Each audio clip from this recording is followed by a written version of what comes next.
Warning, all attendees are in listen-only mode. Okay, so welcome back everybody. We're still on Module 1 Business Development, and I'm going to walk you through today an introduction to the sales call process. So let's have a look at what we're going to cover. First thing we're going to cover is what exactly is a sales call and why you need to do it. The second thing I'm going to cover today is literally a nice general and very broad overview of each of the parts of a sales call. So once we've done a nice broad overview in this video, then each of the subsequent videos that are coming your way will really delve deep and dive into each of those areas in more detail for you. So whether or not you're just starting up as a full consultant, or you've been a consultant for a while, this will help you enormously, and it will give you a really nice structure when you're speaking to your clients. And this sales call the structure of this can work with any sales call that you're doing, depending on what you need to get out of that sales call. And it will also work in meetings as well. So this is really valuable stuff that we're just about to cover. So this is a way of establishing a client's need and showing them how you can solve it. Sales isn't just about selling something. It is finding out as much as you can about the client as you possibly can before you actually start showing them what you can do to help them to solve some of their issues and problems. Now, I do know that we covered in quite a lot of detail the type of questions that you can ask your clients, but I know it's very cool to have a nice process to use when you're on the phone. So it can be conducted on the telephone, you can do it via Skype, or you can do it face-to-face, whichever works for you. I know some of you are really limited geographically to whether or not you can see your clients, but these sales calls and this process works an absolute dream, whether it's on the phone or face-to-face. You have no choice as a recruiter. You're a salesperson, so you've got to do these calls. And why not use something that absolutely works rather than trying to cobble together something which sometimes works and sometimes doesn't? Each one of these calls will take the same basic shape, so there's a very specific process that you need to go through. And this is an introduction to that process. As I said, each video going forwards will drill into all of the different separate areas. So resources that are just stepping up this will help you enormously. Okay. So a sales process model, now this particular one has been going for years and years and years. I used to use it actually myself. I still do. And most of my sales calls still take the same structure really. So what we're looking at is a structure here of one particular call. So the first thing that you'll need to do is qualify the lead. Now, we've already covered qualifying, but I'm going to do you another short video on some of the questions that you can ask your clients and your candidates to be able to get more leads through into your pipeline, because it's to start with, when you're looking at prospecting, it's all about getting as many clients into that pipeline as you possibly can, and then moving them through in your client converter through to actually buying something from you, or buying one of your services, or buying your candidates. So the first thing that we'll be looking at in the next series of videos is qualifying your lead.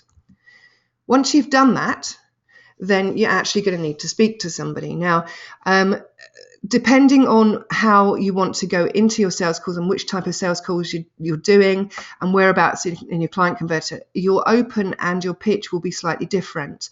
But they will all need to have a very similar structure involved, so you can get the very most of speaking to somebody.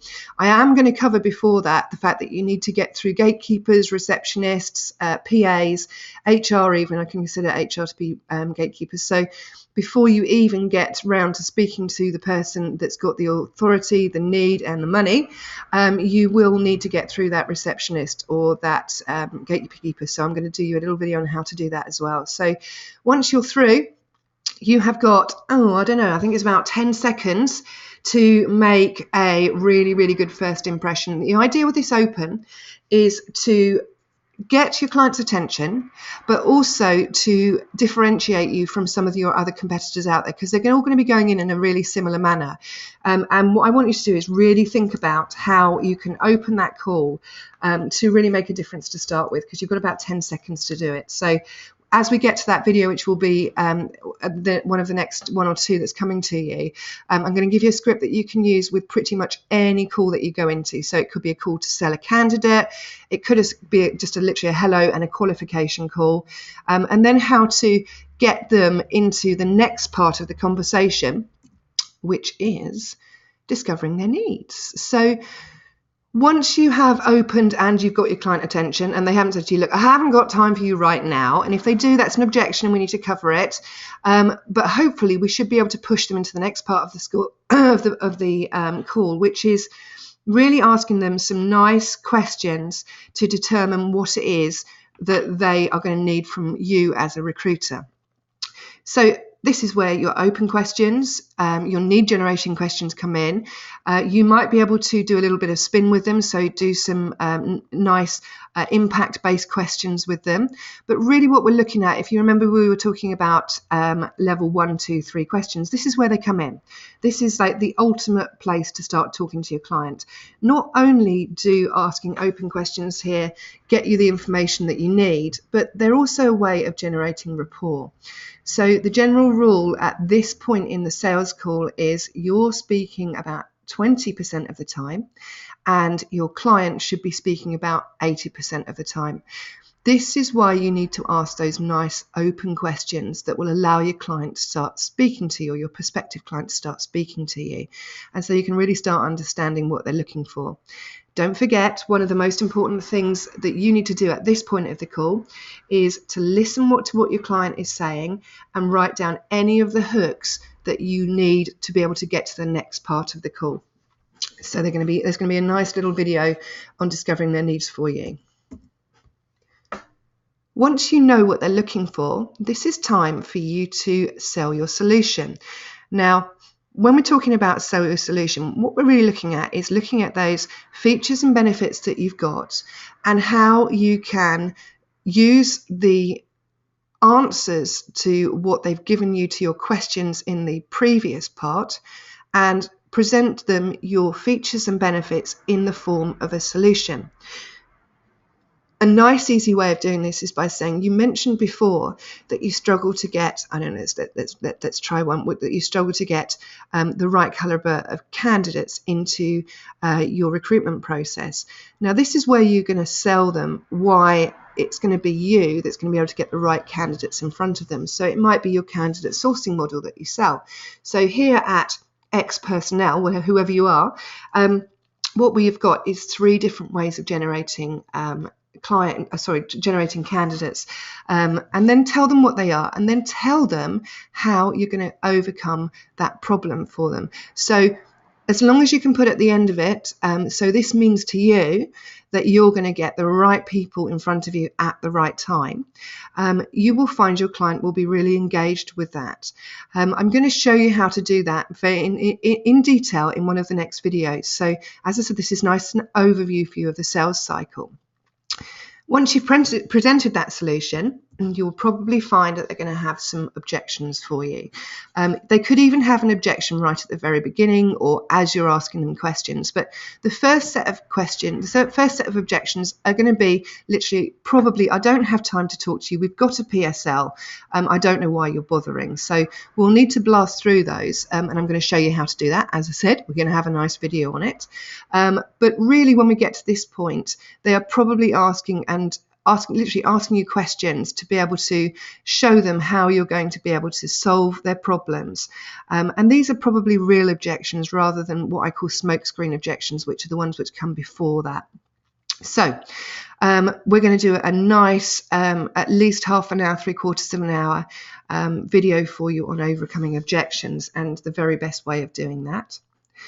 Once you've overcome those objections, and you have to overcome them before you can negotiate and close for your objective. Now, one of the most important things before you go into any sales situation is to know what you need to achieve. So when you're opening and pitching, you need to have something nice and solid in your head about what you want to get out of this call. You won't necessarily want to close on business. it might not be the right point in the client converter to do that. If you're at point 1, 2, or 3, you're probably looking to just get some information from them and give them an idea of what you can do. So your closing could just be closing on the fact you've got enough information to move into the next step of the client converter. If you're in a client meeting, this is the ideal time to close on business. If there is business there, you want to come away with it. So I'm going to do you a really in-depth training session on negotiating and closing, and the very best way of doing that. What a lot of recruiters tend to do at this point is literally roll over. The client will say, well, I'll tell you what, you sound really good. I quite like the idea of you, but I only pay 13%. Let's go with that. And a lot of recruiters just say, well, okay, let's do that. And then hope that they can fill their role for them. I don't want you to do that. I want you to change and have a think about the type of rates that you can get if you try and hold on to your price and remove all of those objections and start getting some things back from your client as well, and making it into a much more of a win-win situation for both you and the client. Believe me, if you are doing this at a low rate, it doesn't make it worthwhile for you, and you won't give them the very best service that they deserve from you. So we're going to really delve into that over the next coming weeks. And the very last part of the sales process model is to build that relationship with them. And that means, if you're in the client converter and you've done points 1, 2, or 3, taking them through to the next steps in your client converter, or if you're near the end of the client converter and you've actually got some business with them, it's providing an amazing service to make sure they come back to you again and again, and with more roles and more referrals. So I hope that's helpful to you. As I said, this is just a nice overview to give you an indication of what your sales call should look like. Now, even though this video is quite short, don't underestimate the power of this structure, because it really, really works. There's no point reinventing the wheel here. Let's just go with what works. If I were you, I would suggest what you do is take this particular slide that is here and print it out and put it up next to your desk somewhere, so that when you are on the call, you know where you need to be going. So set your objective and then move your way through this sales process model as best you can. Your client will sometimes take you off the page if you know where you started. For example, you got through your open, you pitched, and you're discovering the needs, and they give you a couple of objections.